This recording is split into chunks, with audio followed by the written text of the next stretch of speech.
Olá pessoal, como estão os estudos aí de direito tributário? Estão indo, conseguindo? Estão conseguindo entender um pouquinho do nosso conteúdo? Bom, a gente parou na última aula trabalhando sobre competência tributária, né? Nós falamos exatamente do que? Se nós observarmos lá o plano de ensino, eu inverti um pouco a unidade. Quando fala da competência tributária, primeiro nós estudamos algumas limitações dessas competências, os princípios e as imunidades, para daí agora nós trabalharmos especificamente com algumas características referentes à competência tributária. Por que disso? Porque ao longo das nossas aulas, na verdade, nós já falamos dessas competências tributárias, competência legislativa e competência de instituir tributos. Essa aula de hoje nada mais é do que uma reunião de tudo isso que nós já falamos durante todas as nossas aulas até hoje, e agora nós vamos compilar ela numa única aula, trazendo algumas classificações, mas nada mais do que nós já vimos. Vocês vão notar que tudo que eu vou falar hoje, na verdade, nós já tivemos em outras aulas, vocês já vão ser conhecedor dessa parte da matéria. Então vamos lá, o que nós temos que observar em relação à competência tributária? Primeiro, reiterando aquilo que nós falamos, tanto os princípios quanto as imunidades, elas são meios de limitar esse poder, essa competência de tributar. São mecanismos que a Constituição estabeleceu para que o fisco, né, o Estado, tivesse uma limitação no que tange a possibilidade de cobrança tributária. Então, hoje, essa limitação ela decorre de um direito dado aos entes federativos de poder cobrar, de poder instituir tributos para fazer a arrecadação tributária. Então, para isso, nós temos que observar alguns elementos aqui. Primeira coisa, competência tributária é diferente de competência legislativa tributária. A competência tributária, essa daí, ó, prestem atenção, competência tributária é o poder dado pela Constituição Federal para que determinado ente federativo possa criar e cobrar tributos. Então, a competência tributária é dada aos entes, então somente a União, o Distrito Federal, os estados e os municípios podem criar tributos, podem instituir e fiscalizar e cobrar, fazer a cobrança do tributo. Agora, competência legislativa, ela é mais ampla, porque não é estritamente aquele que tem competência para instituir, não necessariamente somente ele vai ter competência para legislar sobre aquele tributo. Nós já vamos ver. Então, a primeira coisa que nós temos que entender é competência tributária, ela é específica, pontual, dada a cada um dos entes. E a competência legislativa tributária, ela é mais ampla. Nem sempre aquele que tem competência de instituir, não somente ele vai ter competência para legislar sobre aquele determinado tributo. Mas vocês já vão entender melhor sobre isso. Então vamos lá. Competência tributária, ela é dada pela Constituição, mas a Constituição não cria o tributo, ela não institui o tributo. Ela diz o seguinte, a Constituição diz, determinado ente, ele tem o poder, ele tem o direito de instituir aquele determinado tributo. Ela só faz a distribuição das competências, mas a efetiva criação, quem vai fazer é cada um dos entes, certo? Mas na sequência, vocês vão acompanhando o material aí que eu enviei para vocês. Competência para legislar sobre direito tributário. Bom, competência para legislar, como eu falei, ela é mais ampla. Ela vai abarcar não somente o ente que tem poder de instituir, mas, por vezes, é dado também a outros, em regra, a União. Então, olha só, eu botei um exemplo no material. ISSQN, o Imposto sobre Serviço de Qualquer Natureza. A Constituição diz que quem tem competência tributária para instituir esse imposto são os municípios e o Distrito Federal. Porém, a mesma Constituição fala que compete à lei complementar fazer a regulamentação, trazer normas gerais sobre esse imposto, que é o que ocorreu na Lei Complementar 116, que regulou o imposto sobre serviço de qualquer natureza. Então, a União, legislando, enquanto legisladora da lei complementar, criou regras gerais, das quais todos os municípios, ao instituírem esse determinado imposto que é de sua competência tributária, devem observar essas normas gerais que que foram trazidas por ordenamento jurídico através de uma lei complementar de competência legislativa da União.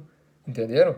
A União, ela não tem competência tributária para instituir o imposto sobre serviço, porém, a União tem competência para legislar sobre esse imposto que é de competência tributária dos municípios, certo? Somente os municípios podem instituir o ISS, mas a União que pode legislar de forma geral sobre o ISS. Então, o que vai acontecer? A União trouxe regras gerais sobre o ISS, mas daí cada município, quando for individualmente instituir esse imposto, porque somente ele pode instituir, ele e o Distrito Federal, eles vão ter que observar a norma geral e criar as suas próprias normativas, mas sem ofender a norma geral. A Lei Complementar 116, ela traz a lista de todos os serviços que podem ser tributados por ISS.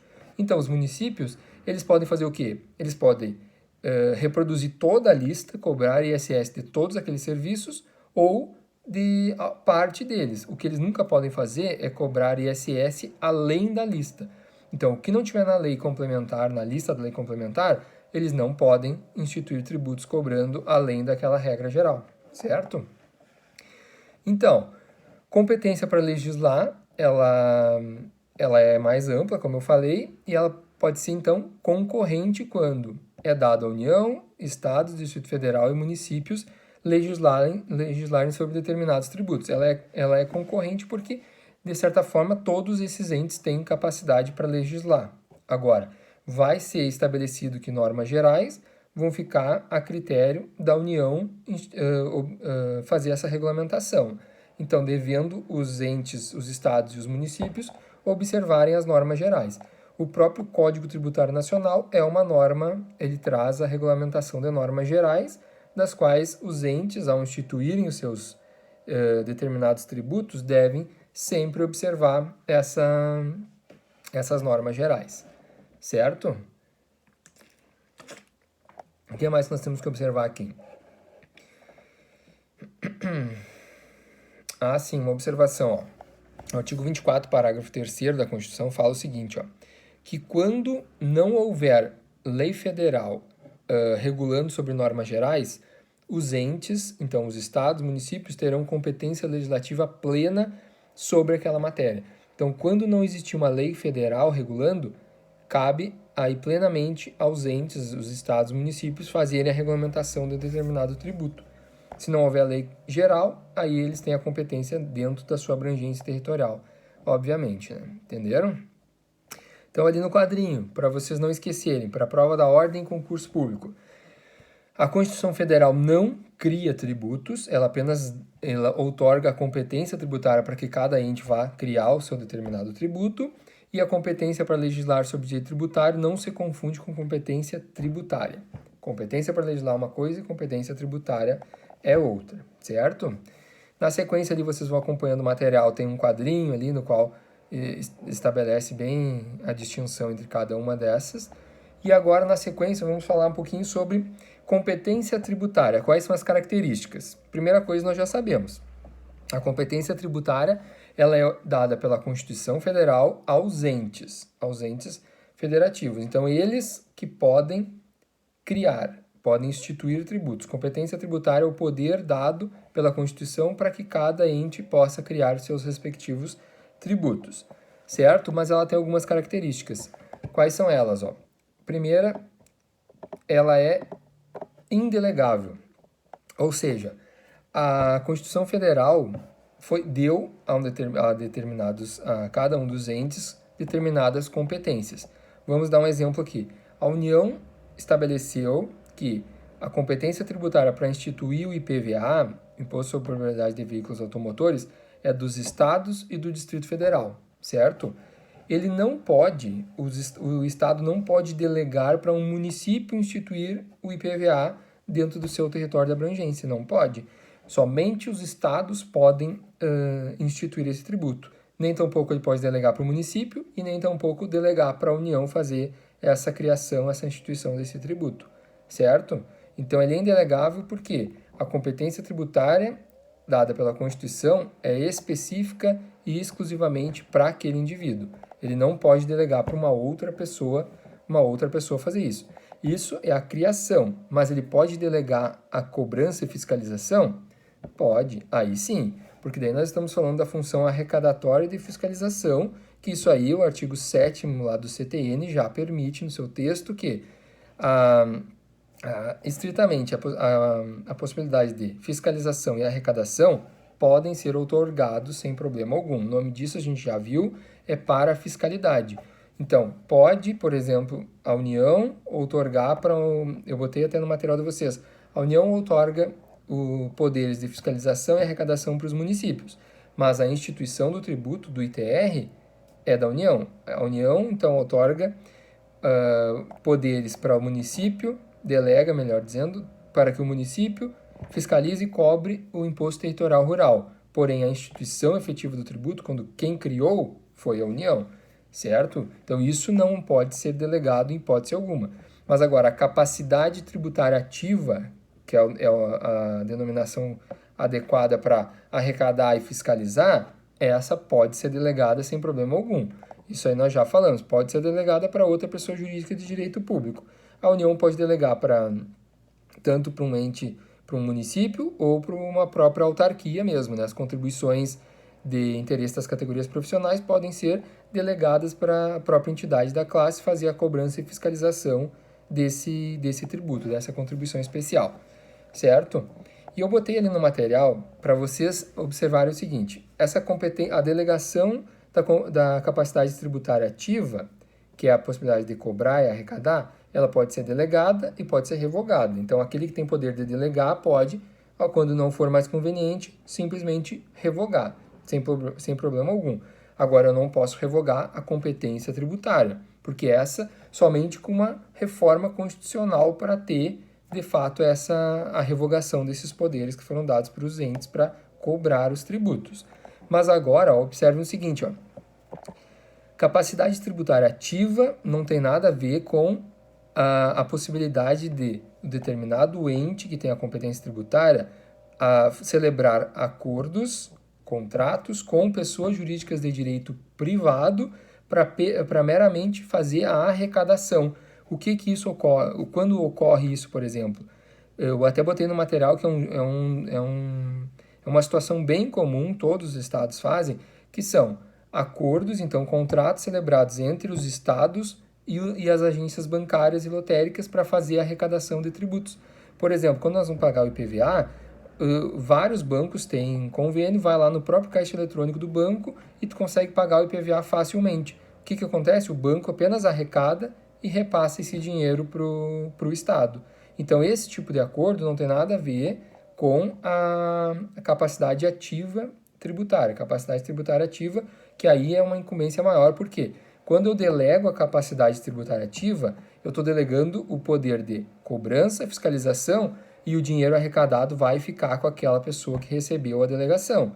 Diferente desses contratos de mera arrecadação, que esses aí, estritamente, eles têm a função operacional de pegar o dinheiro e repassar para o ente. Enquanto quando os tributos que são parafiscais, que tem a parafiscalidade como característica, não, o valor arrecadado fica com o próprio ente que recebeu a delegação. Entenderam? Por isso que capacidade tributária ativa pode ser delegada para uma pessoa jurídica de direito público, enquanto que acordos e contratos para mera arrecadação são feitos com pessoas jurídicas de direito privado.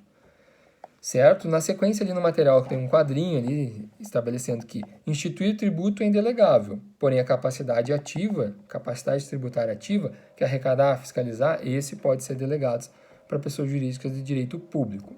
O que mais? Competência tributária, essa que é dada pela Constituição, é imprescritível. O que isso quer dizer? Quer dizer que se o ente que recebeu essa competência não exercer, não quer dizer que ele vai perder e não vai mais poder exercer, ele vai poder continuar exercendo no momento que ele achar oportuno. Então não vai, alguns autores falam incaducabilidade, ou seja, nunca vai deixar de ter esse poder de criação, de instituição desse determinado tributo. E inalterável, a competência tributária é inalterável no seguinte sentido, não pode a Constituição que outorgou esse poder, essa competência. Então, somente com uma reforma constitucional seria possível mudar. Não pode uma Constituição estadual ou uma lei orgânica municipal querer ampliar essa capacidade ou até mesmo reduzir. Não pode, então, o município criar uma lei orgânica estabelecendo competências tributárias, que a partir de agora o município tem competência tributária para instituir IPVA sobre os veículos que estão registrados naquela cidade. Não pode, isso é inadmissível, certo? Irrenunciável, então, eu disse para vocês que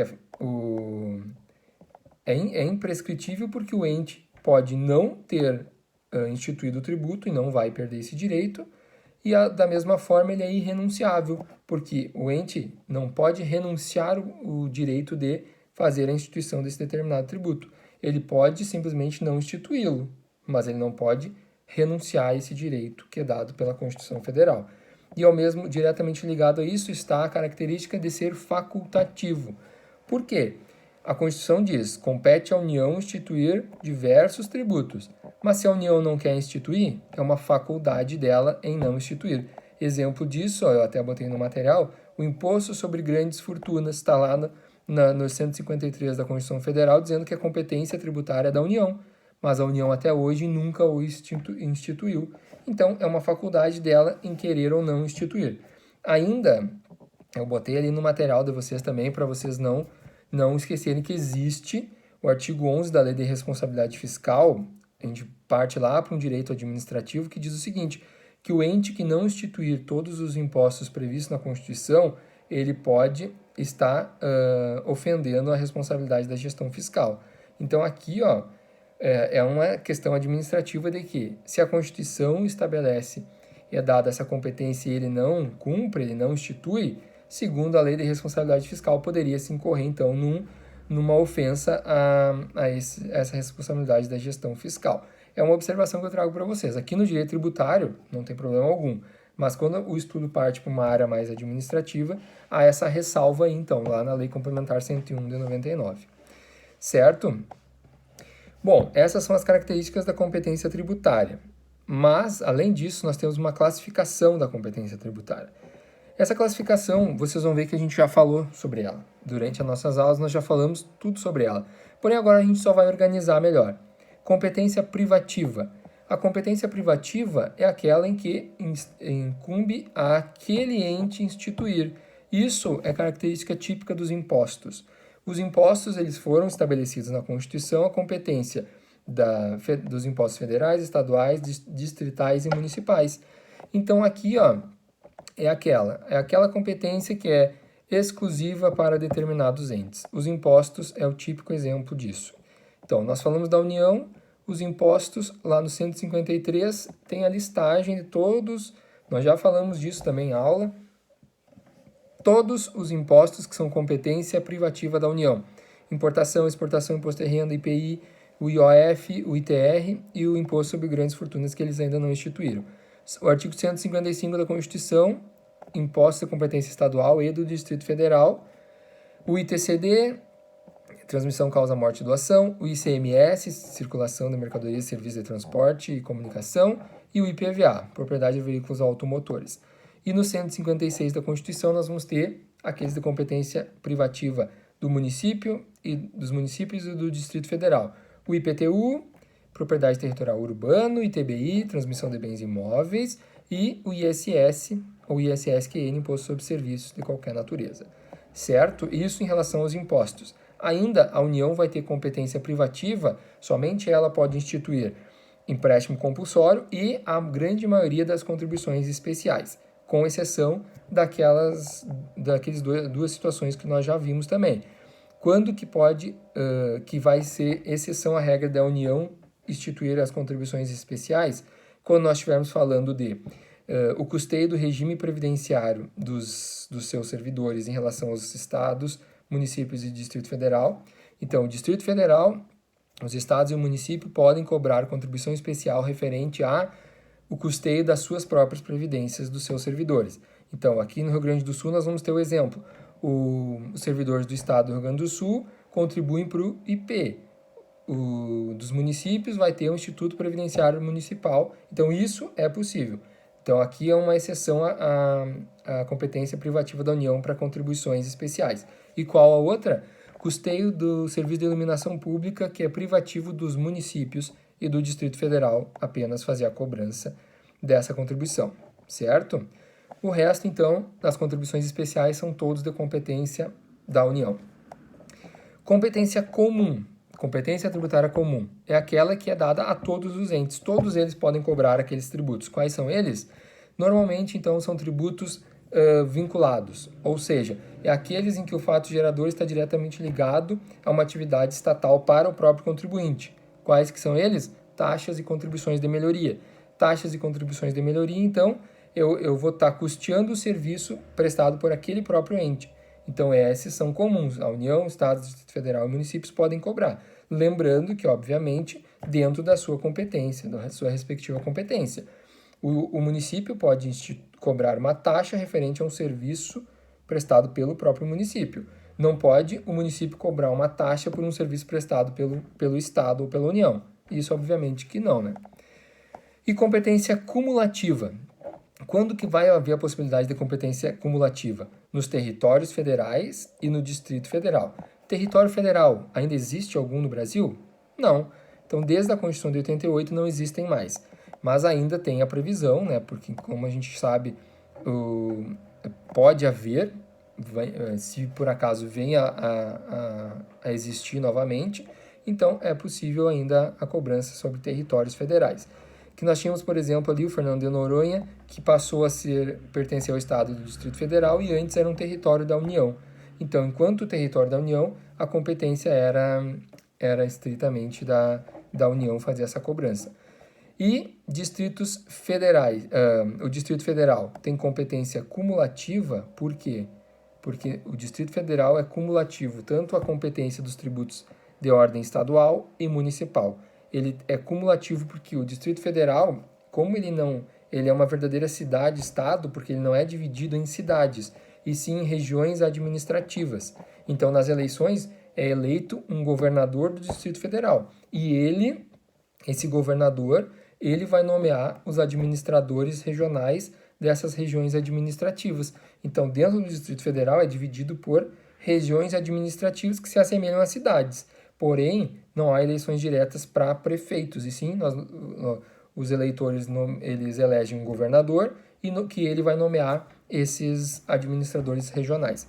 Então, por isso, ele cumula competência dos tributos estadual e municipal. Nós já falamos disso também em aula. Competência residual, o que é isso?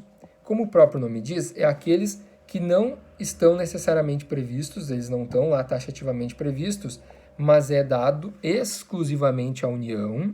Somente a União tem competência tributária residual. E quando que ela vai exercer isso? Em relação a impostos residuais e contribuições para o custeio da Seguridade. Quando que pode instituir impostos residuais? Ou melhor, quais as observâncias que a União deve ter? Ele deve ser instituído por lei complementar, não pode ser cumulativo, ou seja, todo tributo que incidiu na etapa anterior deve ser descontado para a etapa futura. Então, o produto, é o exemplo típico nosso. O IPI que eu paguei na indústria, na produção, eu vou descontar quando for pagar o ICMS. Então, eu não vou quantificar ele como valor do produto para incidência do ICMS. Então, ele deve ser, quando há a instituição do imposto residual, deve ser observado isso, a não cumulatividade. E o que mais? Fato gerador e base de cálculo diverso dos impostos já existentes. Então, eu não posso criar um imposto residual sobre um fato gerador ou uma base de cálculo que já existe um imposto hoje. Por exemplo, eu não posso criar um imposto que vai ser competência da União, porque ela tem competência exclusiva para os impostos residuais.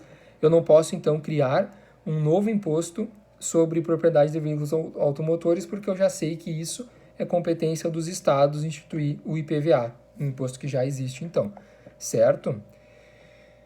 Então, observando em relação a isso, eu botei uma observação ali que o imposto residual é diferente do que se por acaso o Congresso aprova uma emenda constitucional instituindo um novo imposto de competência privativa da União. Aí nós vamos estar especificando um imposto novo sem problema algum. Quando eu falo de impostos residuais, já foi dado esse poder à União, a União basta ela querer exercer.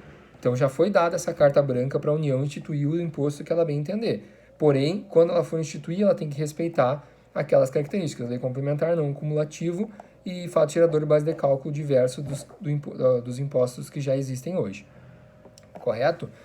E a competência extraordinária? Assim como a competência residual, a extraordinária também é exclusiva da União. Somente a União pode instituir, somente a União pode exercer essa competência extraordinária. E quando que ela vai exercer? Através do imposto extraordinário de guerra.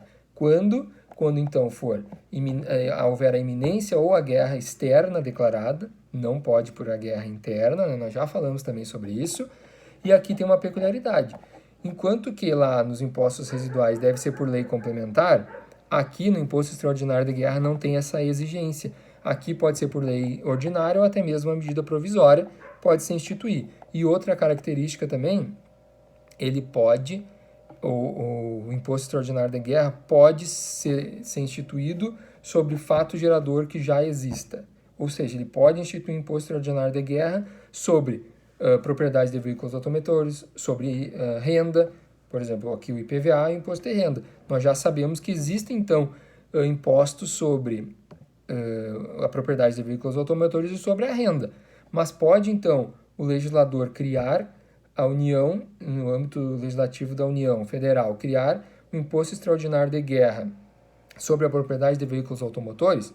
Pode, com a característica de que ele pode ser cumulativo, ele pode ter fato gerador já existente, então bis in idem ou bitributação.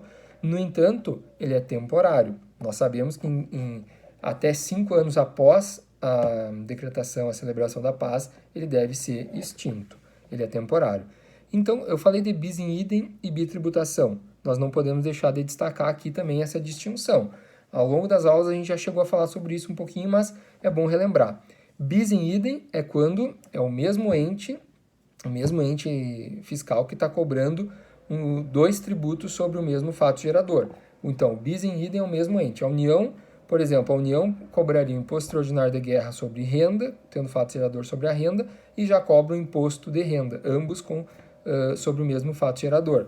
Ou então, bitributação, quando são entes distintos.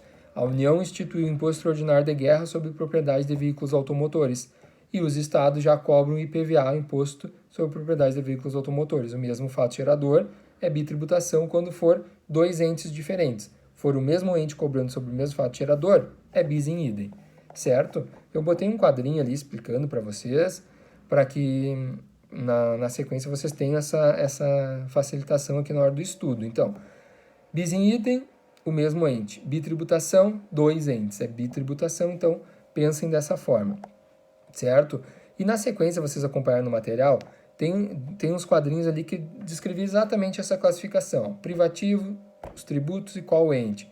Imposto, empréstimo compulsório, contribuições especiais, com as exceções. Então, impostos, competência aí privativa de cada um dos entes, respectivamente, e a União tem uma abrangência maior, porque os empréstimos compulsórios e as contribuições especiais, basicamente todas são dela. E na sequência ali vocês conseguem ver depois dividido por cada um, ó. União, Estados e Distrito Federal e municípios têm a relação de todos os tributos de competência exclusiva de cada um deles. Exclusivas ou não, né? Ou cumulativo, como a gente viu. Certo? Qualquer coisa, estou à disposição aí, vocês podem entrar em contato comigo que a gente tira qualquer dúvida. Vamos lá, bons estudos e até a próxima. Tchau, tchau.